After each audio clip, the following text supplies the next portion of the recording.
The purpose of today's conversation is once again a very interesting topic from somebody who I met through networking. She has mastered the language and the communication of animals and maybe plants and trees.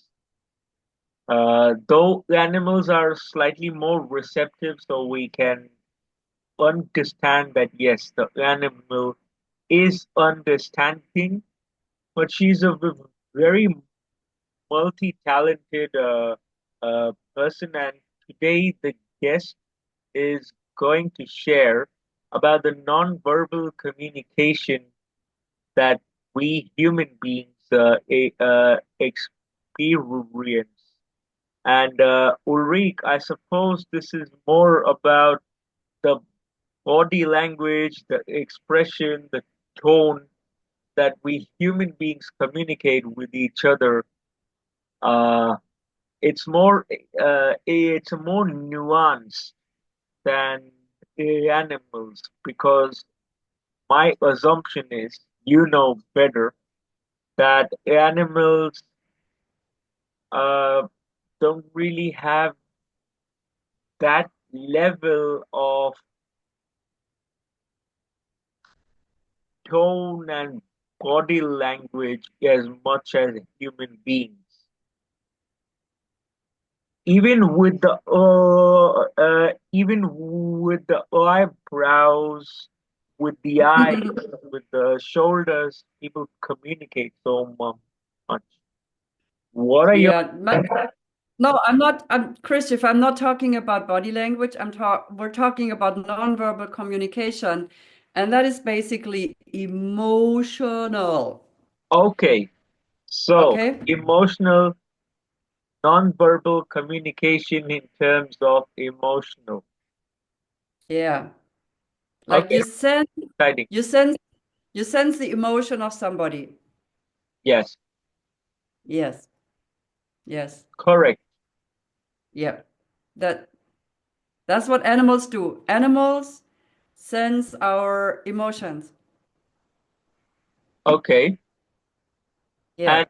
and what's the process? Like, can you guide us through how do we understand that they can receive the emotion we are letting out? Because I've heard, and I'm super sure that whatever you give out in the universe only comes back. It could be Hmm. through a human, it could be through nature, it could be through an animal, Hmm. anything.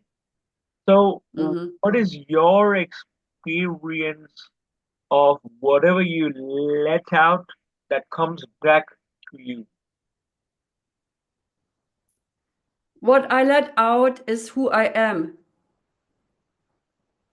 not what I talk or what I think. It's who I am.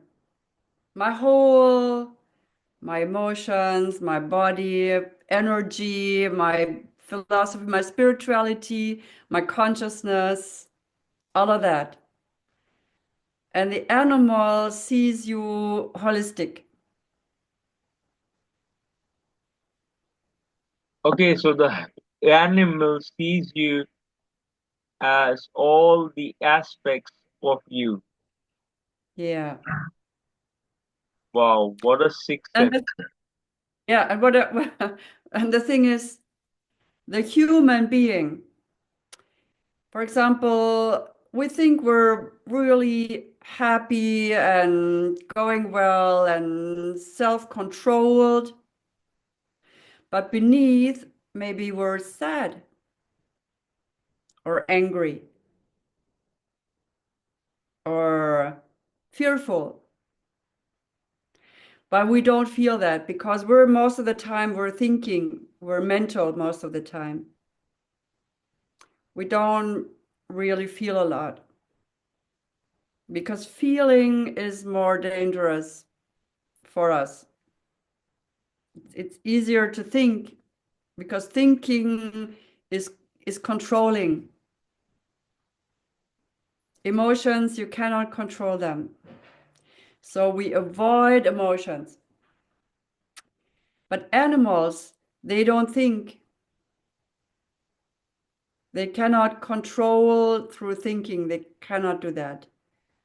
They feel our emotion. They feel when we're sad.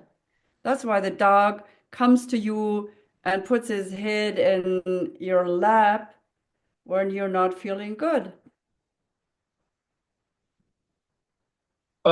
Wait, your dog comes to you and puts his head on your lap when you are not feeling good, Yeah. or when When you the dog is not feeling good. know when I'm not feeling good. Okay, okay, okay. I'm actually a bit surprised. I'm very new to it. Okay, so they sense and then they that is their way of showing affection. Well, that's their way of communicating. They communicate through emotion, and you don't have to say anything. You don't have to say anything. But the same happens with human beings too. Sometimes you meet somebody and they tell you they're happy, their life is good, but you feel no, they're sad, you know. Even if their faces, you feel sad suddenly. You think, oh, where does this sadness come from? And it's empathy. You know what empathy is? Feeling what somebody else is feeling. Yeah. It is guided by intuition. Hmm. Yeah. Yeah. And that's what animals do. They feel you and they react to it, and that's their way of communicating. So the whole communication is emotional communication and emotional exchange because you will, when you develop this feeling what somebody else feels, then you will have an exchange. You will feel them and they will notice that you feel them. I think humans also, especially those who live together, understand how the other person feels. I think the only difference is that I'm sure they are very sensitive. The only difference that I think is human beings most of the time or a lot of time live in an illusion, and we also have a tendency to ignore. Yeah. Yeah, it's okay that person is feeling bad, but I gotta concentrate on one, two, three, four. You know, we Mm. all have our to-do lists every day, and I think from this conversation, what I've been able to learn is that that animals by default have a community sense with their owners, with their neighboring animals, like the pet next door must also be communicating with your pet. You may not know how, when, what, but I'm sure like every animal has their own way of communicating with each other. And I think in today's day and age, yeah, humans are slowly losing that because I think humans are ignoring more, and there's a Mm. short attention span. What would you say would be a very, very golden tip, golden advice to restore that intuition restore that sense of community. Mm.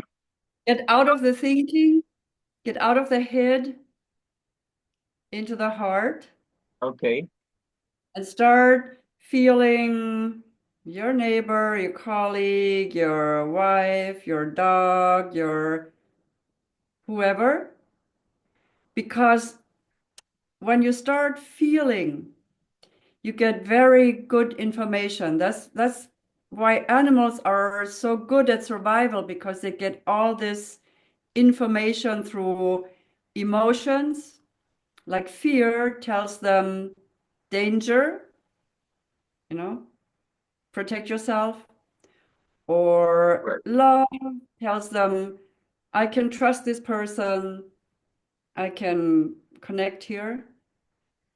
Emotions are much stronger than thoughts. That's what most people don't know. And what about the gut feeling? So there are three things: the mind, the heart, and then nowadays people are talking a lot about the gut feeling. Mhm. I think The the heart and the gut feeling together give more messages than the mind, because the mind tends to create an illusion Yeah, more often than not. yeah. The mind can create a lot of illusion. The emotion and the gut feeling tell you the truth. Okay, so this is the key message of today's session: is get out of your mind and get into your heart and gut feeling, because those are the the two most powerful sensors. Yeah, So yeah, reconnect with your heart, improve your gut health so that you can listen to the gut feeling and merge it with the heart. Use the mind for analysis, for getting through challenging situations, but use it to a limit. Is that right? Would you like to add something, Ulrich? I would like to add the mind is helpful, but the mind needs to serve, it needs to be a server. Server, yes, yes, yes. Yes. Anything And that serves not and not the controller. correct. Put emotion, put gut feeling first, put that on top, put intuition on top, and put the mind second place. Audience, make a note of what she said. No, this is a very powerful thing, that use the mind where it is required, but to Mhm. serve rather than create your own illusion and trying to control things. Like, Yeah. I'm going to control the outcome. I will control nature and everything. All that is nonsense. Focus on the gut and the heart, and Yeah. use the mind to solve complex Yeah. problems. Thank you so much. Very short but very powerful session, very powerful message. It has changed my life, and I hope audience you have become 1% better. Okay, forget 1.1% better, and then our purpose of this session is fulfilled, because we are doing this session out of the heart, not out of the mind. That's the intention. Thank you so much. Thank you so much, Krishiv.